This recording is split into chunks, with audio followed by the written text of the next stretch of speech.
We're going to make some history together today. Steve Jobs has made history many times, and he's changed the way we communicate and are entertained. His vision will continue to define our digital lives for many years to come, and the story of his life in technology has played out in 3 acts. Act 1. It's 1977. Jobs and Apple co-founder Steve Wozniak introduced the Apple II, the first successful personal computer. But 1984 brought a much bigger milestone, the first personal computer that was really personal. Today, for the first time ever, I'd like to let Macintosh speak for itself. Hello, I am Macintosh. It sure is great to get out of that bag. With a graphical interface, mouse, creative software, and whimsical design, it was a completely different animal from the sterile machines coming from Microsoft and Intel. Just as different was the TV commercial that announced the Mac, one they still talk about in the ad business today, and which showed Jobs knew technology sells better with a little hype. But none of that would be enough to hold back the juggernaut of Intel and Microsoft. And the difficulties Apple faced in growing the Mac business led to Jobs being shown the door at his own company in 1985. I was basically fired from Apple when I was 30. That was difficult when it happened, but maybe the best thing that ever happened to me.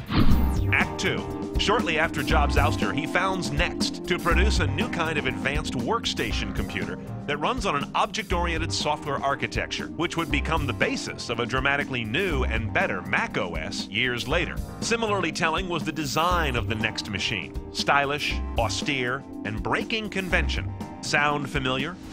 In 1986, Jobs also acquired the graphic arts division of Lucasfilm, turning it into Pixar, the studio that mainstreamed animated features, and can boast that its films deliver the highest average gross revenue of any studio in the film industry. But in classic form, Act 3 was Jobs' biggest. He retook the helm of a nearly bankrupt Apple and introduced the iMac the following year, with what was the first of what we now call a Steve Note. iMac comes from the marriage of the excitement of the internet with the simplicity of Macintosh. It was the first personal computer designed around the internet.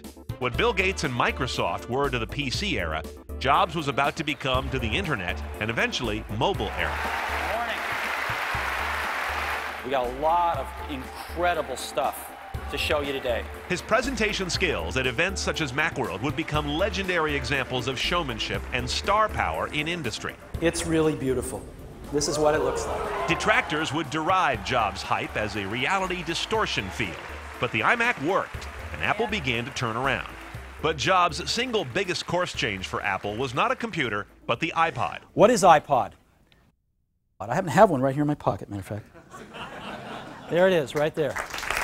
Introduced in October 2001, it was small in size, spacious in capacity, and looked good. But more importantly, it diversified Apple away from head-on competition with the Wintel computer makers, while luring away their customers when iTunes launched Windows support in October of '03. I'm here to report to you today that this has happened. Apple began to rewrite the music business, become a major media player, and got its first taste of market dominance. But in terms of financial success, nothing tops the Apple product that was built on the shoulders of the iPod. Today, Apple is going to reinvent the phone, and we are calling it iPhone. But Jobs and Apple showed an uncanny ability to once again get the formula right, appear the originator, and make a piece of advanced technology seem simple, magical, and fashionable. With that same DNA, the iPad arrived in April 2010.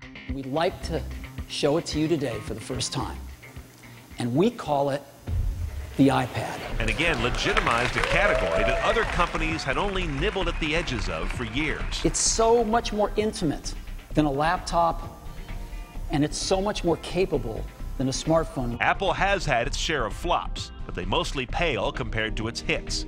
And there were always notes of hubris around the latter-day company, seen most in Jobs almost dismissing documented problems with the iPhone 4's antenna. We think it's affecting a small percentage of users, and we think some of that problem is inherent in most every smartphone. But mostly, Apple, since Jobs' return, has been a culture changer as much as a technology company.